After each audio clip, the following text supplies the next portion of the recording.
Olá, boa noite. Seja bem-vindo a mais uma live sobre o nosso livro Liderando Juntos. Eu sou Marcelo Simonato e te convido a estar conosco na próxima 1 hora conversando sobre mais um capítulo do nosso livro Liderando Juntos. E hoje nós temos um convidado muito especial, ele que escreveu o capítulo 2 do nosso livro, Ahmad Bucar. Daqui a pouquinho ele vai estar entrando aqui conosco para a gente bater um papo sobre liderança e sobre o capítulo 2 deste livro Liderando Juntos, que foi lançado há poucas semanas. Fique conosco na próxima 1 hora, vai ser um prazer estar aqui, trocar ideias com vocês e falar um pouco sobre liderança, gestão de pessoas, um tema tão relevante que nós vamos trazer no capítulo 2, onde o escritor Ahmad Bucar traz o seguinte tema: líder mentor, de gestor a líder inspirador. Então, esteja aqui conosco para falar sobre mentoring, mentoria.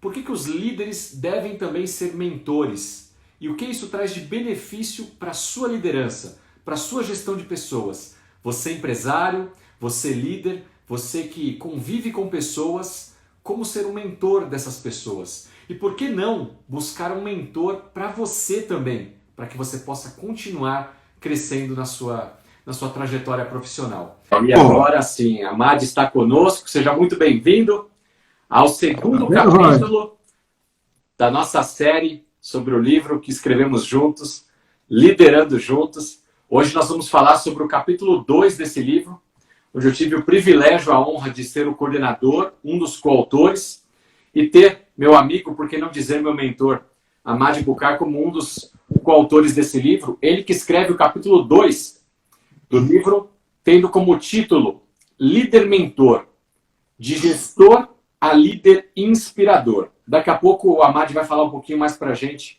sobre essa diferença entre o gestor e o líder que inspira. E eu marquei aqui, viu, Ahmad, algumas frases, algumas coisas do seu capítulo que chamaram muito a atenção e eu já tirei de aprendizado para mim. E eu vou, ao longo dessa live, discorrer com você, mas só para os ouvintes, aí, os telespectadores que estão chegando aqui conosco, ó, o pessoal já gravou esse horário, colocou na agenda, todas as quartas-feiras, às 18h59. Fica conosco, liderando juntos pelas próximas ainda 33 semanas. Nós vamos até o ano que vem, falando de liderança, para ajudar você, líder, você, gestor. Mas, apresentando em breves palavras o meu amigo Ahmad, ele que é graduado em administração de empresas, tem pós-graduação em administração da qualidade, engenharia da produção, gestão de projetos. Além disso, ele é mentor de executivos, tem uma carreira muito sólida, com mais de 20 anos, é escritor, palestrante, idealizador de programas de liderança, tanto para mentores como para empresas. E escreveu, então, esse capítulo conosco aqui, capítulo 2, sobre o líder mentor. E eu vou já, antes de passar a palavra para o Ahmad, vou ler uma frase que me chamou muita atenção aqui, Ahmad, que diz o seguinte: líderes inspiradores geram visão e propósito, engajam e provocam movimento. É um movimento consciente por meio de relacionamentos fortes entre as pessoas. Com essas palavras, quero te dar as boas-vindas e se você pudesse apresentar um pouco melhor aqui para os nossos telespectadores, antes que eu discorra aqui algumas perguntas sobre o seu capítulo no nosso livro. Maravilha! Boa noite, Marcelo. Boa noite para todos os convidados. Estou vendo que tem uma grande comunidade aqui, amigos meus, amigos do Marcelo, amigos nossos, né, que fizemos aí nessa trilha profissional. E o Marcelo já falou um pouquinho da minha formação. Esse lado, vamos dizer, acadêmico, né, de formações, etc., foi muito importante, me ajudou a construir a carreira que eu tenho hoje, né? Porém, a minha vida realmente começou a mudar quando eu tive contato com a mentoria, o mentoring, mais ou menos lá no final do ano de 2013, 2014, eu comecei a ouvir muito esse termo e comecei a buscar mais aprendizado, fazer cursos, muitos livros naquela época só em inglês, não tinha nada em português ainda, mas eu compreendi que era uma coisa que eu já fazia há algum tempo. E hoje, na nossa conversa, eu acho que muita gente que estiver nos ouvindo vai meio que se descobrir mentor, né? Muitas vezes a pessoa trabalha como consultor, trabalha como coach, trabalha como, às vezes, como assessor, e não se dá conta de que já é um mentor, né? Então, eu busquei no meu capítulo falar exatamente sobre isso. O que é esse novo papel, né, do líder, o líder enquanto mentor. Então, a primeira parte do que você puxou, do que você provocou, começa com o que é um líder inspirador, né? Para ser inspirador, o líder tem que ser inspirado. É a primeira condição, né? E para ser inspirado, esse líder ele precisa de visões, caminhos, perspectivas, tendências e principalmente conteúdos, né? Conteúdos que ele tira de algum lugar e, vamos dizer, que metaboliza na sua prática e vai transformando aquilo numa coisa própria, que eu chamo de mente autoral. Então, mentores e mentoras têm uma mente autoral sobre determinado ponto ou sobre diversos pontos, né? Então, quando a gente fala, por exemplo, na preparação de mentores para o mercado, eu costumo perguntar, vem cá, você é autoral em que área? Aí tem algumas pessoas que dizem, por exemplo, a Silvia Patriani, né? Acho que a Silvia já está aqui com a gente, você conhece, eu conheço. A Silvia é autoral em formar palestrantes, né? Quando a gente pergunta para outra pessoa, não, eu sou autoral na parte financeira. Tá, isso é quando você vai para o mercado, mas quando você atua dentro de uma empresa, seja como funcionário, ou como prestador de serviço, ou como subcontratado dessa empresa, você é autoral, além de algo que você domina, também naquela empresa, sobre a realidade daquela empresa. Então, eu sei, por exemplo, que você trabalha numa multinacional e você tem uma forma própria, você, Marcelo Simonato, de ver aquele espaço, né, que é a sua empresa. Então, cabe a você, como essa pessoa inspirada, inspirar os seus colaboradores, os seus clientes, né, os seus parceiros de negócio. E para que isso aconteça, você traz a sua carga pessoal, né, o Marcelo Simonato, o seu DNA como gestor, mas também a sua forma de enxergar a sua empresa. Então, isso é esse desafio de ser, além de gestor, ou muito mais do que um gestor, ser um líder e, além de líder, inspirador. Muito legal. Eu vou pontuar aqui a nossa conversa e vou sempre resgatar e puxar a gente de volta para o capítulo do livro, mas eu poderia, para que os nossos telespectadores aqui talvez entendam de uma forma diferente, eu poderia trocar esse autoral pela palavra especialista, por aquilo que a pessoa é o DNA dela, o que ela tem de mais profundo conhecimento. Isso seria o lado autoral de cada profissional, de cada ser humano? Quando a gente fala no especialista, nós estamos nos referindo mais em relação a um conteúdo que essa pessoa apreendeu, né? Então você vai lá, faz alguns cursos, apreende aqueles conteúdos.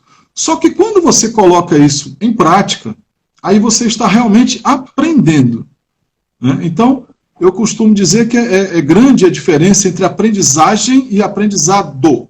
Então você vai lá, faz o MBA e você passou por uma aprendizagem. Vai para a sua empresa, bota para funcionar ali um aprendizado.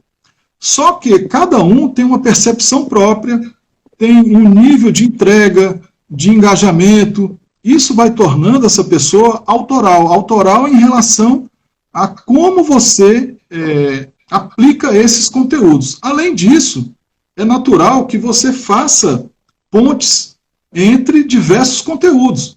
Então você pode ter, por exemplo, aprendido sobre finanças na USP e ter algum outro conteúdo da GV, por exemplo. Quando você junta uma coisa com a outra, né? Cada um de nós faz pontes próprias, específicas, né? Então, o especialista é mais aquele que é sabatinado para saber se aprendeu aquilo. É mais uma questão de prova e tal.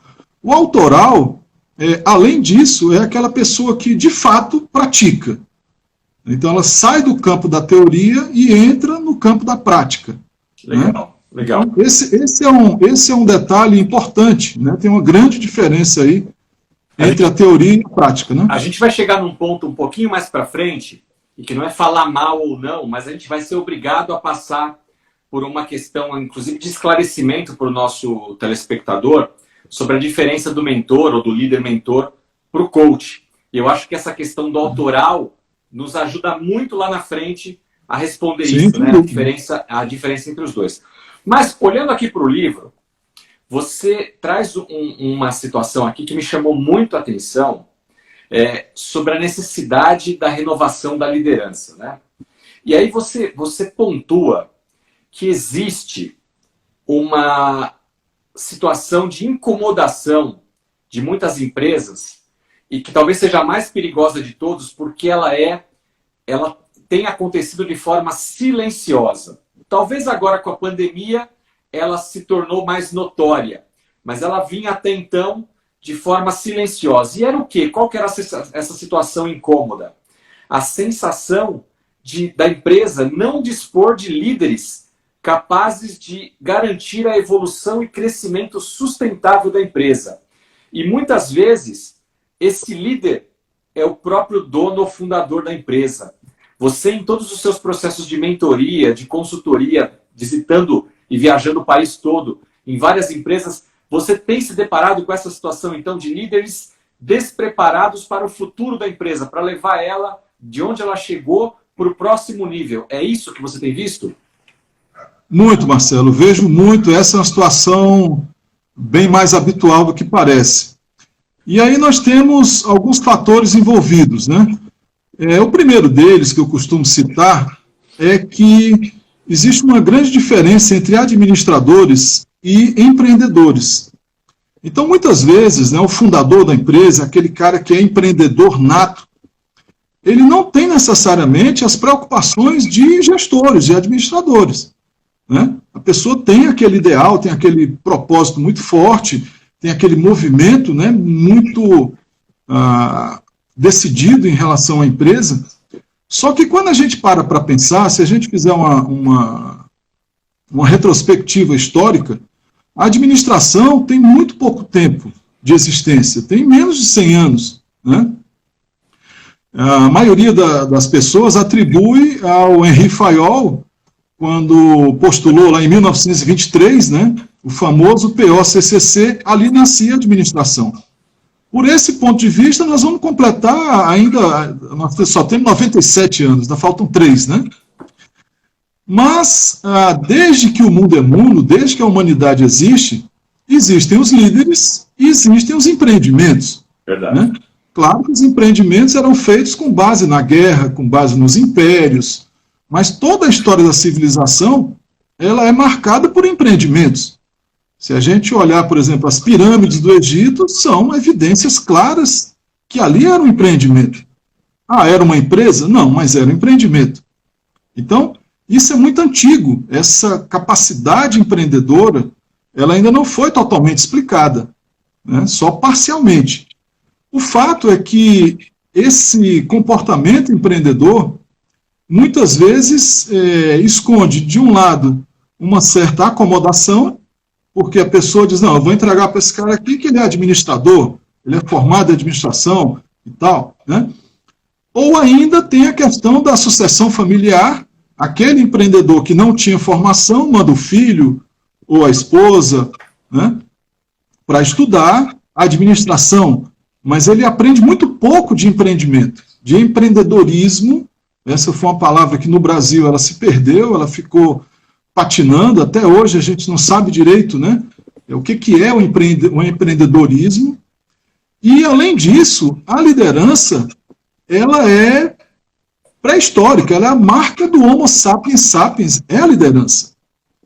E para a grande marca né, que levou o ser humano da condição de Homo sapiens para Sapiens sapiens, isso está muito bem explicado naquele livro do Yuval Harari, né? O Yuval Harari, ele explica no livro dele que o que ocorreu aí foi a revolução cognitiva, há cerca de 35 mil anos atrás, quando o ser humano começou a utilizar a imaginação, a capacidade de criação na mente.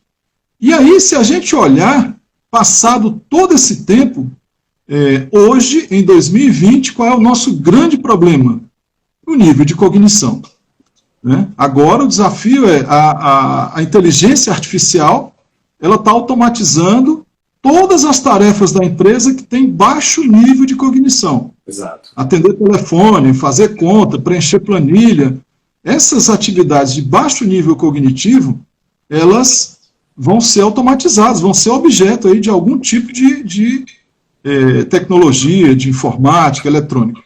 Então, vejam, a nossa grande dificuldade é ter esses líderes que, além de terem noções de administração de empresas, tenham também, principalmente, noções de empreendedorismo. E aí, quando a gente tenta explicar isso intelectualmente, racionalmente, fica muito difícil. Eu vejo as pessoas dizendo, olha, a fronteira agora é o intraempreendedorismo. Isso é tão difícil de explicar, né? Na verdade, o que nós estamos falando, em outras palavras, olha, os gestores têm que ser líderes.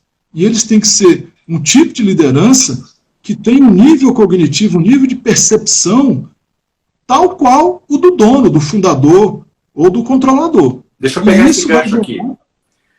Pois não. Vocês estão percebendo aqui, gente, que o Amad, ele é um especialista, um doutor, uma autoridade no assunto. E eu vou a todo momento aqui pegar os ganchos, parafrasear o que ele está dizendo, para trazer de uma forma talvez mais popular para aqueles que porventura estejam vendo essa live também. Mas o que ele está falando na prática aqui, porque eu gosto de trazer um negócio para o nosso dia a dia, para a prática, é que você, líder, seja se você seja da área financeira, comercial, recursos humanos, compras, no ambiente fabril, não dá mais para você ser só o especialista da sua atividade. Eu estudei administração, eu sou administrador, eu sou engenheiro, você só engenheiro. A gente tem que ter uma visão do todo. Né? É isso que o Amad está trazendo aqui para a gente. A importância do líder, ele também ser um gestor, um empreendedor. O intraempreendedorismo nada mais é do que você vestir a camisa da empresa e tratar ela como se fosse sua. Você fazer dela o seu empreendimento, sem precisar sair da empresa para abrir um outro negócio. Transforme a sua área, o seu departamento, a sua atividade num projeto, num business, para dentro da própria empresa, para ajudar essa empresa a continuar crescendo. Amad, você coloca uma frase aqui que para mim foi sensacional, e eu vou te colocar numa saia justa agora, porque eu quero pedir a sua autorização para publicar essa frase, e eu faço questão que eu vou escrever o seu nome embaixo, mas eu quero publicar essa frase porque eu achei fantástica. Você diz assim, os líderes que decoravam a tabuada, agora, na verdade, eu estou parafraseando, né? Os líderes que decoravam a tabuada, agora eles precisam, na verdade, aprender a escrever a redação. Então, ligando com isso que você acabou de falar, o cara ia para a faculdade, o cara se formava, ele aprendia lá na academia, tirava um diploma, estava formado. Mas, e depois na prática? Né? Ele seguia um conjunto de regras, um horário de trabalho, bater cartão de manhã, sair no final do dia, uma série de atividades, acompanhar uma rotina de trabalho dos seus colaboradores, e isso era ser líder, era ser gestor de equipe. O líder moderno, o líder que a gente está falando aqui, daqui a pouco a gente vai entrar propriamente na questão do mentor, é um cara que ele vai ter que se desenvolver muito além do que seguir só essa cartilha que aqui você chama da tabuada, é isso? Exatamente. Esse tempo do líder que jogava damas, ele é a cara do tempo do comando e controle. Né? Então nós tínhamos as empresas que eram organizadas em forma de pirâmide, ali você recebia o seu cargo, o seu nível de cargo, né? Você sabia, através da sua descrição de cargos, o que você tinha que fazer, né? E o que você cobraria dos seus colaboradores e tal. Só que por trás disso, existia uma lógica que a gente chama de estruturalista, ou seja, era tudo a favor da estrutura, grandes estruturas. E, além disso, tinha o que a gente chama de lógica preditiva. Então, alguém te dizia, olha, você precisa fazer isso. E aí você chegava na empresa, né, você terminava o curso de administração de empresas, normalmente você ia fazer um diagnóstico empresarial, né? Esse era o trabalho de conclusão de cursos, TCCs, eram todos fazer um diagnóstico numa empresa. Então, lá tinha setor de marketing, setor financeiro, setor produtivo, administrativo, aí tinha aquele monte de... né? Então, esse é o tempo do o que fazer. Só que as empresas, com o passar do tempo, elas foram se achatando, foram tendo cada vez menos níveis, foi havendo uma mudança do comando e controle para uma interação muito mais forte, a redução de quadros, né? E aí nós chegamos no ponto daquele novo líder que ele precisa, não é mais o que pensar, é como pensar a respeito de certas coisas. Outra forma de entender é dizer que acabou aquela lógica dos fins. Antigamente a pessoa chegava e dizia, olha, nós temos que ter padronização de processo. Aí corria todo mundo para fazer padronização de processo. Aí depois chegava e dizia, olha, nós temos que ter qualidade total. Aí corria todo mundo para fazer qualidade total. Isso era reengenharia, downsize. Esse era o que fazer, né? Hoje, o líder é obrigado a dizer assim, vem cá, o que você pensa a respeito desses processos? Né? Como é que você pensa em reduzir esses processos? Como é que você pensa em reduzir esses custos? Como é que você pensa nesses novos mercados? Então, se a gente para perceber, hoje tem um monte de metodologias que o sobrenome é Thinking. Então, você tem o Lean Thinking, tem o Design Thinking, tem o Agile Thinking, que é exatamente dizendo pensar. Como é que você pensa sobre isso? E aí acaba aquele momento do prescritivo para o momento de você responder como é a sua liderança. Essa é uma das perguntas mais difíceis hoje, que quando eu aplico nos líderes, eles ficam sem saber o que responder. Né? Eu chego para eles e pergunto, vem cá, o que é mais importante hoje na sua liderança? A pessoa não sabe.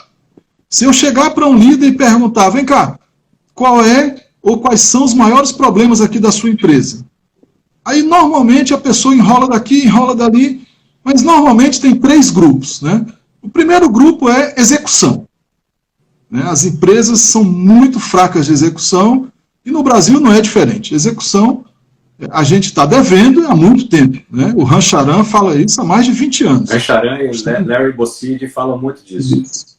Então, estamos devendo execução. Até hoje, não somos ainda bons executores.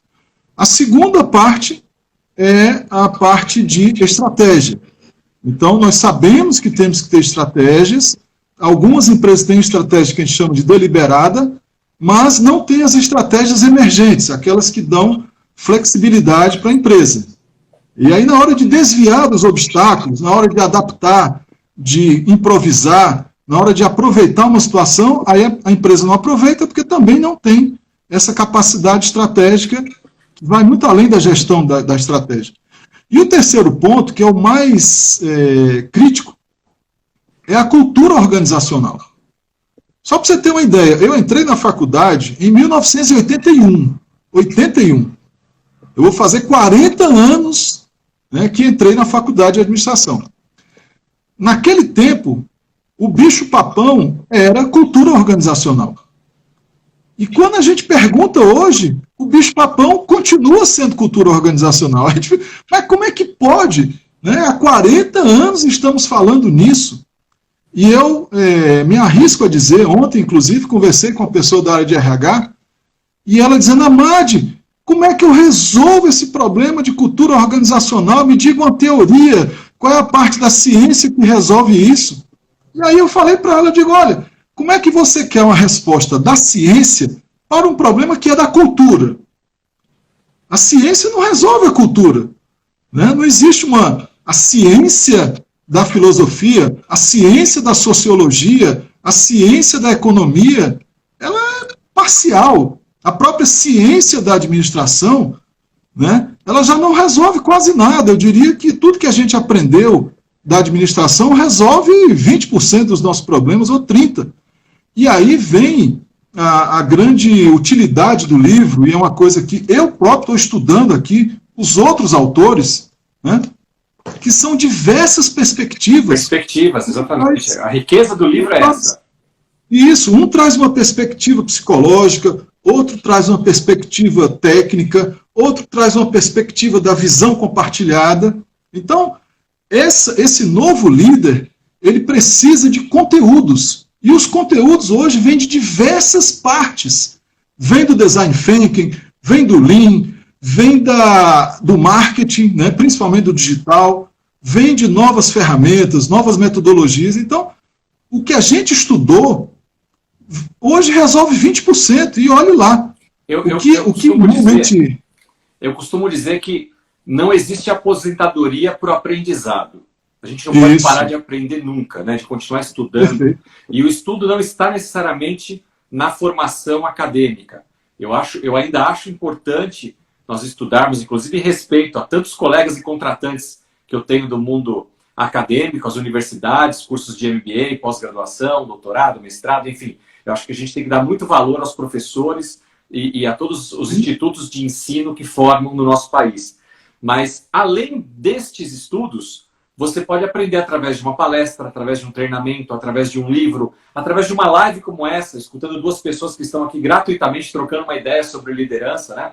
E para você que está chegando agora, tem muita gente chegando, acenando. A gente não dá conta de falar oi para todo mundo, mas eu quero agradecer muito a todos vocês que estão passando por aqui. A gente sabe que esse é o horário nobre das lives, então tem live para tudo quanto é gosto. Então, se você quer saber um pouquinho mais sobre liderança, especificamente sobre o tópico liderança, utilizando o mentoring, o líder-mentor, na sua forma de gestão, fica conosco aqui que a gente já vai entrar nesse assunto. Esse tema faz parte do livro Liderando Juntos, capítulo 2. E aí, Amad, você fala aqui no livro, no seu capítulo, um pouco sobre o porquê que a gente tem necessidade desse novo líder, né?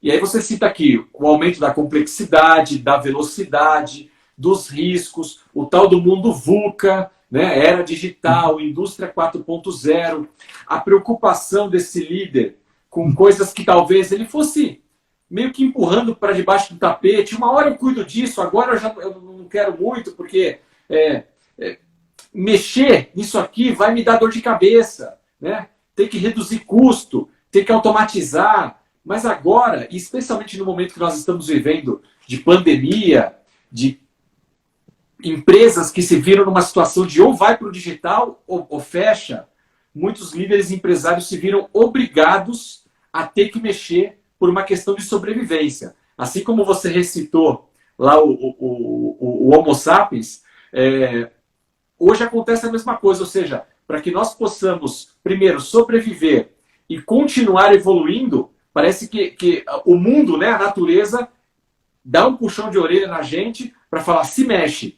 E o líder não fica fora dessa história, precisa também se mexer. E aí você usa uma denominação aqui no livro, que eu achei bastante interessante, que você dá o nome de neogestão. Eu queria que você falasse um pouquinho sobre a diferença de uma gestão tradicional para esse modelo de neogestão, para que na sequência a gente possa efetivamente entrar na questão do líder-mentor. Pronto. A gestão tradicional, essa do comando e controle, ela foi, vamos dizer, ferida de morte na época logo depois da reengenharia, durante a reengenharia, né, o aspecto da reengenharia trouxe a questão da tecnologia, dos processos, né, do próprio software. E aí o que a gente pode, vamos dizer, concluir dessa mudança das empresas? A primeira coisa que mudou radicalmente foi o conceito de lucro. Então, antigamente, a empresa dizia, olha, eu quero ter 30% de lucro durante o ano. Só que hoje, as empresas sabem que a lógica agora é de procurar valor. E a lógica do valor é muito superior ao do lucro. E as empresas foram começando a entender que muito do que elas estavam fazendo poderia, por exemplo, ser terceirizado, poderia ser subcontratado. Veio a ascensão da China, né, mudou completamente o cenário industrial, por exemplo, né? Então as empresas começaram a ver, poxa, eu sou a Apple, mas lá na China eles fabricam 90% do meu aparelho, eu faço só os 10% finais. E lógico, o cara topa, né? Então, a flexibilidade, essa busca por valor, ela começou a superar aos poucos a questão do lucro, como era antigamente, né? Começaram as empresas .com, começou a bolsa da Nasdaq, né? Então, toda essa parte da eletrônica, da informática foi aparecendo, né? E isso foi proporcionando uma força tecnológica muito grande na mão das empresas. Só que as empresas se esqueceram que isso é apenas uma parte da transformação. Então, a primeira vez que eu falei em transformação digital foi no ano de 2010. Mas a primeira vez que eu falei, por exemplo, em contratabilidade foi em 2001. Em 2001, eu inclusive dei uma rata monumental, que eu fui chamado para substituir um palestrante, e eu cheguei lá e falei bastante sobre contratabilidade. Eu dizia, olha, vai acabar a CLT, vai acabar essa história de emprego da maneira como é hoje, cargos e salários e tal. E aí, no final, a pessoa disse, olha, esse é o seminário sobre empregabilidade. Aí eu fiquei com a cara, né? Mas a pessoa também me agradeceu, disse, olha, esse é o futuro. Eu digo, o futuro é a contratabilidade. Você vai ser contratado em função, em razão do valor que você tem. E de lá para cá, o que as empresas começaram a ver é que onde ela não é suficientemente boa ou rentável, ela contrata de alguém, vai contratar fora. E junto com isso, deveríamos ter feito a tarefa de casa, o dever de casa da transformação digital. Isso nos últimos 10 anos. Como não fizemos, e essa foi uma falha mundial, a crise do Covid, ela transformou o que era para ser em transformação digital, virou revolução digital. E agora é que nós estamos vendo, em plena crise do Covid, que tem empresa que está reduzindo custos, tem empresa que está aumentando a eficiência, tem empresa que está aumentando o mercado, tem empresa que está fazendo coisas espetaculares, sem noção. Quer dizer, a gente olha assim e diz, poxa, a crise pegou todo mundo? Não, pelo contrário, a crise, ela mostrou a cara da revolução digital, mostrou que as nossas empresas não estão prontas, mostrou que a tecnologia não é um fim em si mesma. A tecnologia é um meio. Só que se a gente não souber usar a tecnologia, não adianta nada. Você pode comprar um SAP que não vai resolver a sua empresa. E aonde entra a neogestão nessa história? Porque eu estou entendendo que a sua reflexão diz sobre a mudança tecnológica, os avanços que aconteceram do ponto de vista fabril, industrial, o jeito de se fazer, mas talvez o líder, o gestor, o empreendedor não evoluiu junto com isso. E agora vê a necessidade dessa neogestão, é isso? Exatamente. Esse novo mundo, esse mundo da neogestão, uma das características é que nós vivemos num mundo visual. Nós não temos mais aquele mundo, como era antigamente, o mundo todo textual, que você fazia relatórios enormes, né, lia 80 e-mails de manhã, mais 150 à tarde e tal. Esse mundo está acabando. Hoje é um mundo visual. E quando você chega, por exemplo, para uma equipe e a pessoa pergunta para você, Marcelo, como é que você engaja a sua equipe? Eu respondo para você, você engaja essas pessoas, primeiro, chamando elas e ouvindo-as. E para ouvir, você lança lá, por exemplo, você usa post-it, coloca no quadro, né, escreve no flipchart, depois você leva as pessoas para pensar juntas. E nessa hora elas estão se engajando. E aí você fecha um planejamento, a maior parte no visual. E diz, bom, pessoal, todo mundo entendeu? Então, vamos à luta. Isso aí só é possível no mundo visual. Naquele mundo textual antigo, que você recebia um memorando, marcando a reunião, que ia ser de 3 horas, que você tinha que preparar um relatório. Essa é uma das características. Outra característica hoje é que existe um fluxo cognitivo permanente. A cada dia você tem que compreender melhor a sua empresa, o seu setor, aqueles processos, aquela interação com aquele cliente, onde é que está a melhor margem, a melhor forma. Então, é tudo constante, é contínuo, é permanente. Né? E hoje não dá mais tempo de você ficar preocupado com o formato, né? Por exemplo, aquela questão da descrição de cargos. Eu não entendo como é que a gente ainda tem uma legislação, por exemplo, que penaliza a empresa, chega, aqui houve um desvio de função. Por quê? Não, porque o cara ele é gerente comercial e ele foi lá expedir um pedido na logística. Isso é desvio de função. Pô, desvio de função hoje, né? Como? Assim como nós temos na nossa legislação, na nossa Constituinte, a legislação trabalhista ainda, mesmo tendo passado já por algumas atualizações agora recentes, ela ainda deixa bastante a desejar, né? Mas eu concordo com tudo que você falou em respeito à contratabilidade, que é o termo que você usou, né?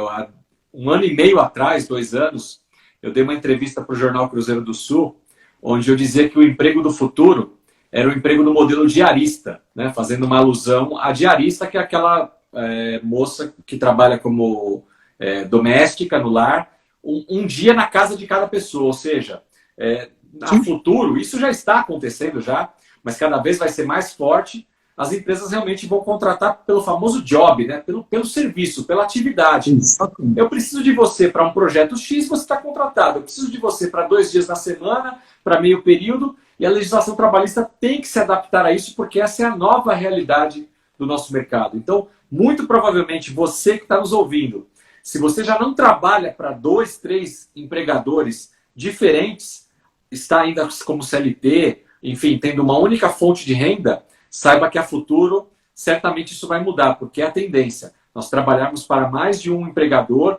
termos mais de um contratante, mais de uma fonte de renda, o que, por outro lado, é bastante saudável para os dois lados e bastante honesto. Porque também como empresário, e aqui vamos colocar também o chapéu do empresário, o empresário, especialmente no Brasil, é um cara que só leva bordoada. É do governo, carga tributária enorme, risco trabalhista com todos os colaboradores, colaborador que ele contrata e o cara finge que está trabalhando e não trabalha. Então, poxa, como é que a gente faz um país continuar crescendo se a lei muda toda hora? Se a lei é mais pró-colaborador do que empresário? E aqui eu estou defendendo um ou outro, mas estou dizendo para vocês, eu também sou colaborador, sou executivo de uma empresa. Mas colocando o chapéu do empresário, a vida do empresário não é fácil. Então nós temos que olhar os dois lados. Tem que ser algo que todos ganhem, que seja bom para todos. Né? E a contratabilidade, eu acho que é uma coisa que realmente a gente tem que se preparar para isso e estar apto a ter a empregabilidade, ou seja, ter a capacidade de ser empregado por várias instituições, por vários lugares que queiram o seu conteúdo, o seu serviço, aquilo que você sabe fazer, aquilo que é a sua especialidade. Mas eu quero puxar de volta aqui para o livro, você que está chegando agora, estamos falando sobre o livro Liderando Juntos, com Amad Bucar, meu amigo, mentor, que escreveu o capítulo 2 desse livro sobre o líder mentor. E aí, Amad, como o Instagram aqui, o tempo voa e a gente não pode perder tempo, eu queria falar propriamente com você agora dessa questão do mentoring, né? De ser um líder mentor. Mas antes de entrar propriamente no que é ser um líder mentor, eu queria que em breves palavras, e sem dizer se um é melhor do que o outro, a questão não é essa, é só para o nosso público entender bem a diferença, os principais aspectos do mentoring, ou de ser um mentor, e do coach, porque ainda há muita dúvida no mercado sobre isso. E eu acho que a partir disso a gente pode explicar, então, o porquê a necessidade dos líderes serem também mentores. Sim. Bom, eu diria que a grande diferença é a troca. No coaching, na maioria das escolas de coaching, não deve haver troca entre o cliente e o coach. Então, normalmente, o coach faz perguntas, né, perguntas poderosas, perguntas que trazem impacto. Opa, apagou a sua imagem, Marcelo. Pronto, voltou agora. Fantasma. Então, no coach, é meio que vedado a questão da troca, não se admite ou não é uma boa prática no coaching essa troca. E a mentoria, ela tem na troca exatamente a maior das características. Então, para que haja essa relação de mentoria, tem que haver necessariamente uma conexão que não é bem-vinda nas outras metodologias. Né? Não é que não só bem-vinda, não faz parte das outras metodologias. Então, por exemplo, se você é consultor, você não fecha um nível de relacionamento tão forte assim com o seu cliente. Você chega lá, responde as demandas e acabou ali. Né? Essa é a consultoria, dar consultas. Né? Se você é assessor, então no assessoramento tem um pouquinho mais de troca. Então você vai fazer junto com o cliente, vai fazer pelo cliente. No coach você tem metas sendo estipuladas, né? Ajuda o cliente a obter as respostas por si mesmo, não é isso? Isso, através da maiêutica, né, do famoso método socrático, mas o coach precisa se controlar em relação às conclusões, né, e principalmente o nível em que o coach trabalha. Se a gente pegar aí um autor muito conhecido, que é o Robert Dilts tem lá a pirâmide dos níveis neurológicos, né, muito utilizado pelas instituições de coaching. Então, normalmente, o coach ele vai naquela parte do ambiente, do comportamento, das habilidades, do fazer cada vez mais rápido, fazer melhor, né, fazer em menos tempo. Quando a gente continua subindo na pirâmide hierárquica, vem entre o nível do coach e de mentor, tem um nível que no inglês eles chamam de professor. Professor não é o mesmo que teacher. Professor é exatamente essa pessoa que seria próximo a gente aqui do que a gente chama de catedrático. É aquele professor pesquisador, né, que eu chamei de mente autoral. Então, quando a gente usa só o termo professor pesquisador, aí você automaticamente pensa na academia, pensa na universidade. Mas essa pessoa, né, que além de cuidar das metas, além de cuidar desse condicionamento, que é o coach, você começa a ser autoral em alguma coisa e, subindo um pouco mais, você chega aí nos valores da pessoa, no propósito, a base da troca, a percepção, a compreensão e, principalmente, o cuidado que você começa a ter com o seu mentorado ou grupo de mentorados. Legal, então, segura aí.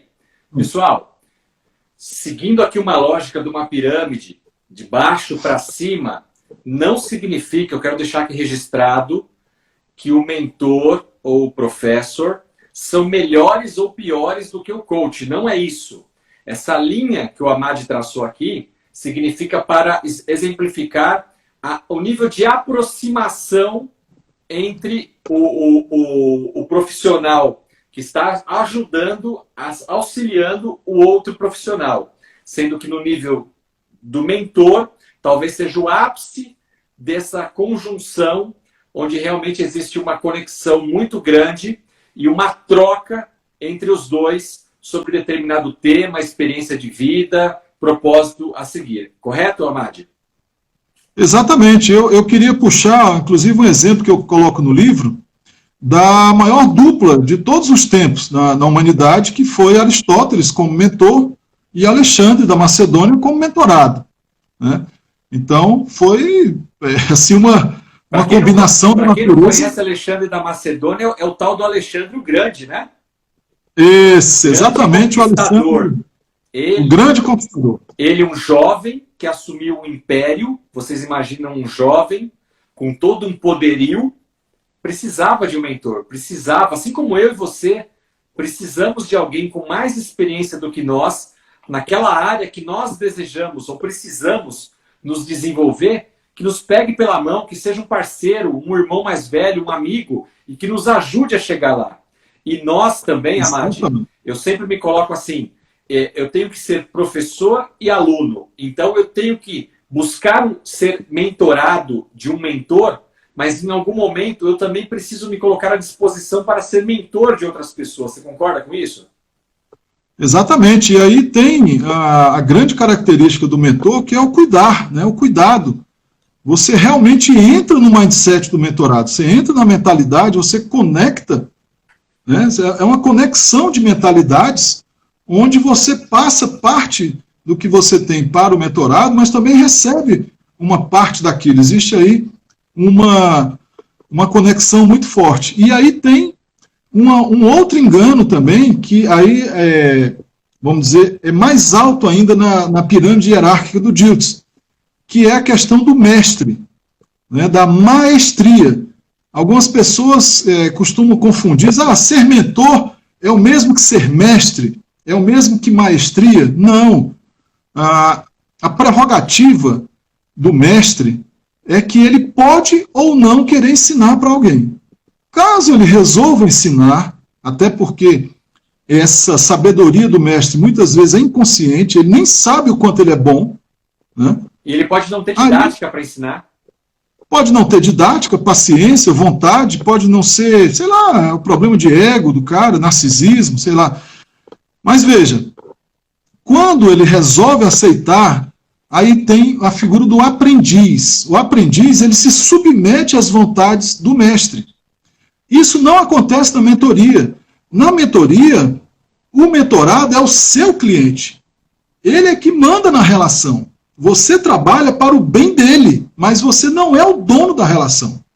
Diferentemente da maestria. E, veja bem, Aristóteles, ele era a pessoa que servia a Alexandre.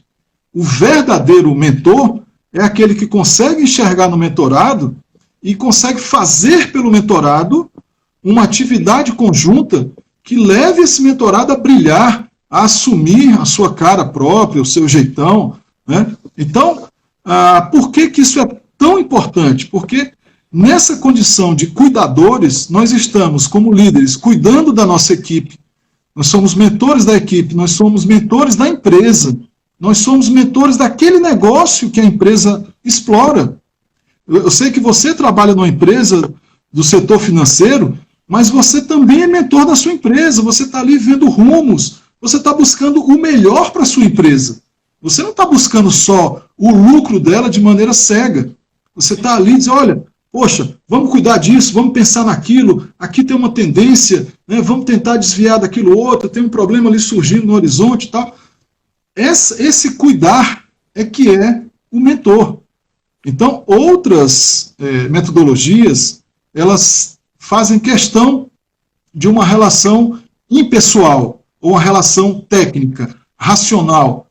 Né? Na mentoria, não. Na mentoria existe exatamente o contrário. É um impulso para que se faça conexão, para que se construa uma relação de confiança, de abertura, onde, né, por um lado, o mentorado aceita aquele mentor, mas, por outro lado, o próprio mentor deve pensar sempre em quando esse mentorado for voar sozinho. Não há nada mais prazeroso do que ser superado por um mentorado. É ótimo, é lindo, é maravilhoso. Deixa eu colocar aqui uma experiência pessoal. Eu, como você disse, eu trabalho numa multinacional e eu sou um executivo dessa empresa. Nós temos cerca de 70 mil colaboradores no mundo, no Brasil perto de 3 mil colaboradores. E nós somos em mais ou menos, só para arredondar o número, uns 120 executivos na empresa, entre gerentes e diretores. Todo executivo da empresa é convidado, não é obrigado, obviamente, mas ele é convidado, e a grande maioria se sente lisonjeado com o convite, na verdade, em ser um mentor. Porque entende-se que para ele ter chegado ao cargo de executivo, ele teve uma carreira, né? Ele estudou, Sim. Ele se dedicou, enfrentou altos e baixos e finalmente ele chegou no nível executivo. Então ele tem algo, ele tem uma experiência, uma vivência para passar para os mais jovens. Então eles são convidados. Mas além de ser convidados, todos nós passamos por um treinamento, um processo para entender melhor quais ferramentas, o que é ser um mentor. Não é simplesmente convidar o cara para almoçar e bater papo. Né?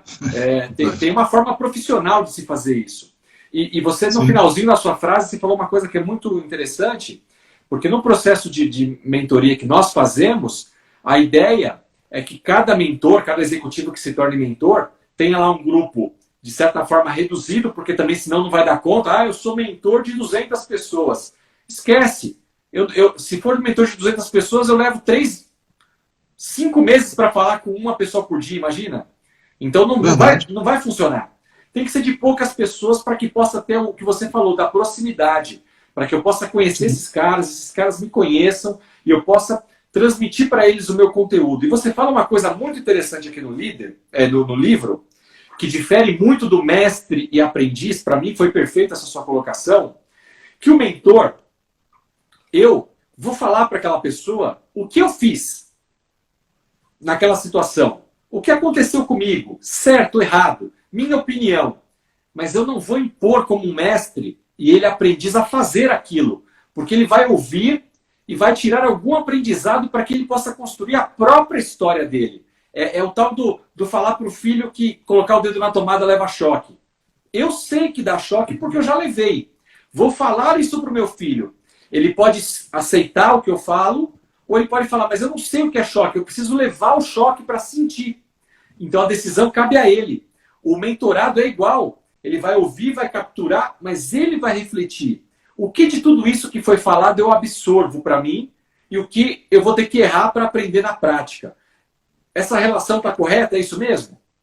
Com certeza. Eu estou vendo aqui, inclusive, nos comentários da Dayana Casulo, né, que ela teve, eu sei que também é nossa companheira, né? Ainda não conheço pessoalmente, mas sei que é nossa companheira escritora também no livro. A Dayana está relatando aqui que teve uma mentora que agia como mestre, né? Faz parte da relação do mestre a submissão. Então isso é muito sério, né? Você ter alguém que se submete a você. Na mentoria não existe isso. Você nem é bom que alguém se submeta a você, né? Na verdade, você olha para aquela pessoa e tenta o melhor para ela, tenta cuidar da melhor forma, tenta trazer o melhor para essa pessoa e muitas vezes você deu um belíssimo exemplo da mentoria executiva, que a gente chama. Mas tem outro tipo de mentoria que acontece muito hoje nas empresas, que eu não coloquei no livro, mas tem no meu curso, né? Eu tenho um curso chamado Formação Líder Mentor, que eu falo do que se chama de mentoria reversa. Às vezes você tem uma pessoa mais jovem, hierarquicamente mais baixa na empresa, na ordem da empresa, mas ela detém uma expertise, um nível de habilidade, de compreensão, que ela pode se tornar uma mentora através do que a gente chama de mentoria reversa. É muito comum acontecer isso, por exemplo, na área de TI, de tecnologia da informação. Então você às vezes tem uma pessoa que entende do ERP da empresa, do sistema informatizado da empresa, mais do que, às vezes, do que os técnicos da própria fornecedora. Você tem pessoas que entendem, por exemplo, de marketing digital, que são brilhantes e têm 25, 30 anos de idade, podem ensinar um executivo de 50, 60, 70. Mades, a entrega que é a grande característica, a conexão, a entrega e o cuidado. Você me complicou agora. Meu filho me mandou uma mensagem aqui no celular dizendo, tá vendo, pai, eu sou seu mentor. E aí, em alguns aspectos, sim. E aí sim. Vou explicar por quê. Parabéns para ele. Ele está se tornando um especialista na Bolsa de Valores. Eu, apesar de ser do ramo financeiro, eu nunca fui do ramo financeiro de investimento em bolsas. Eu sou um administrador da empresa. E a empresa não investe na bolsa, né? Então, às vezes, as pessoas confundem também. Eu sei o básico, o teórico sobre Bolsa de Valores. E meu filho, sim, está se especializando nisso. Então, ele brincou aqui comigo agora, tá vendo, pai? Eu sou seu mentor porque eu estou te ensinando a operar na bolsa. E é muito legal isso que você falou e eu vejo na prática mesmo. Jovens que têm conhecimento, especialmente na área tecnológica, marketing digital, essas coisas que estão mais atuais hoje e que talvez pessoas como eu, você, da geração X, até baby boomers que ainda estão no mercado de trabalho, venha a necessidade de procurar nestes jovens um novo aprendizado, né? E humildade é isso, é você se colocar também como um mentorado de alguém que pode ser seu mentor num outro tema que conhece mais do que você. Exatamente. Eu posso te dar um exemplo bem brasileiro aqui, que acontece aqui em São Paulo. A L'Oréal de Paris, aquela empresa francesa de cosméticos, né, foi case no CONAR do ano passado. O Fábio Rosé, que é o diretor de RH, ele mostrou que existia um programa de mentoria da L'Oréal francesa, dos executivos que vieram na França e estavam retornando para a França, formando os executivos brasileiros. Esse era um programa que já tinha 7 anos. Só que eles começaram um outro programa de mentoria e totalmente, 100% voltado para a mentoria reversa. E esse programa de mentoria reversa, apesar de só ter 2 anos, era sucesso absoluto e estava sendo exportado para a França. Então, qual era a lógica da L'Oréal? É a lógica hoje. Ela pega uma pessoa que é muito boa, por exemplo, em design thinking, e manda a pessoa fazer mais formações fora, manda essa pessoa praticar o máximo possível e dá para ela a responsabilidade de ser mentora de pessoas mais velhas e mais altas hierarquicamente. Isso é um sucesso. E isso também, Amade, capturando de volta aqui para o nosso tema do líder mentor, porque o Instagram vai derrubar a gente daqui a pouquinho. Isso nos mostra também que não tem idade para ser líder. Você pode... Antigamente tinha muito essa cultura de que o cara vai estudando, vai ficando tempo na empresa, vai ganhando cabelo branco e vai se tornando um líder, e talvez um líder em cargos mais altos ou um líder melhor. Isso cai por terra na era atual, porque você tem uma geração Y, milênios, pessoas que estão assumindo a liderança hoje e muitas vezes liderando pessoas, inclusive, com mais idade, né?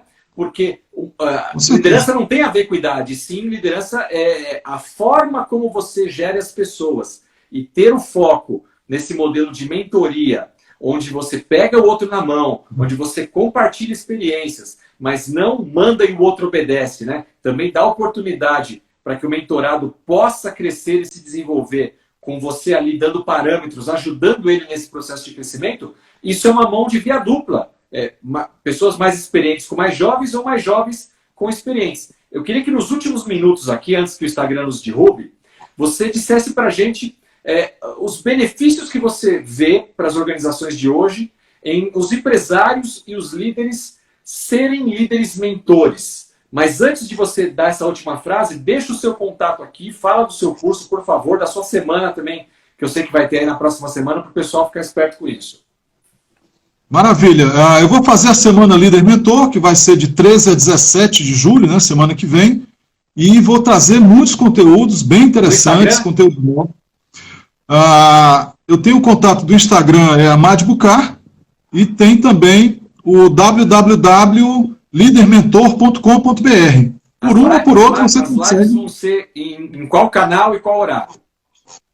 Não, vão ser aulas gravadas que vai ficar disponibilizado numa página que é essa, né? www.lidermentor.com.br. As inscrições também são por lá. Basta colocar lidermentor.com.br que vai direto. Legal.